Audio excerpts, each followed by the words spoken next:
Assalamualaikum, bertemu lagi dengan Mimin di Bertani Cabai. Hari ini, tanaman cabai langgeng 58 berusia 31 hari setelah tanam.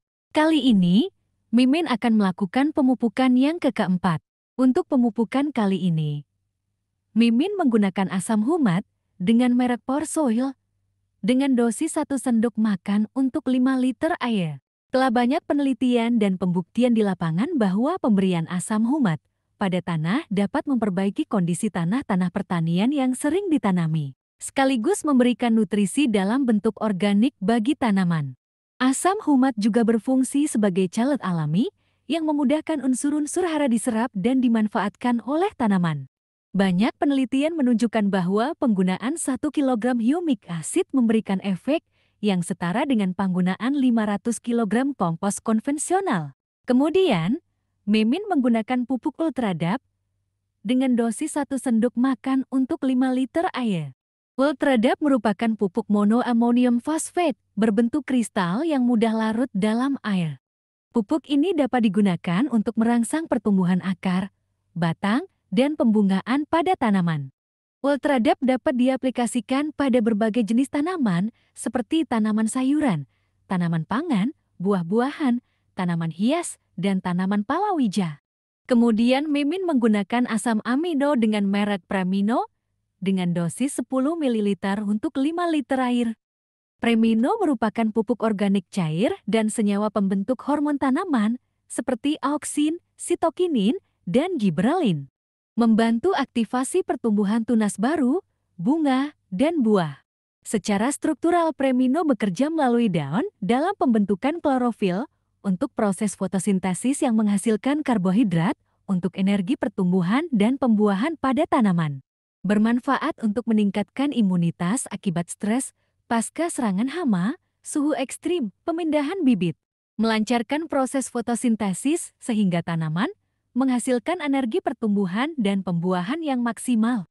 Kocor dengan dosis 100–150 ml untuk setiap tanaman.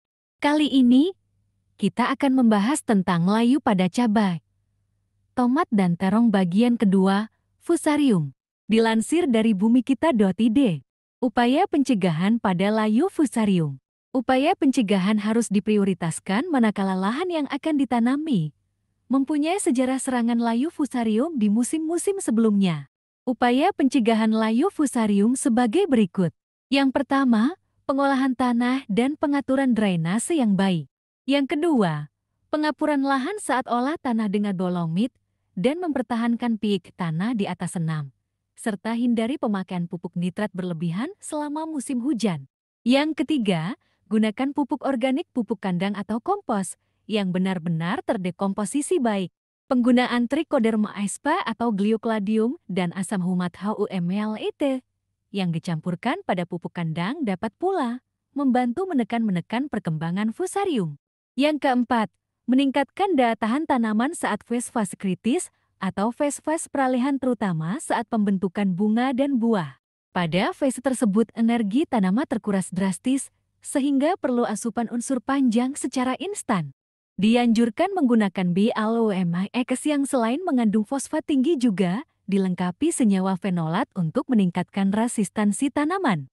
Yang kelima, meningkatkan ketebalan dinding sel tanaman, terutama bagian bawah dengan pengocoran black calcium di awal fase berbunga dengan dosis 4 gram per liter. Yang keenam, jika pada 2 musim terakhir tanaman selalu mengalami layu Fusarium, sebaiknya lakukan rotasi tanaman dengan tanaman lain yang tidak sefamili dengan Solanacea dan Cucurbitae timun, semangka, melon, setidaknya selama 1–2 periode untuk memutus siklus. Sekian dulu untuk video kali, semoga bermanfaat. Salam bertani cabai.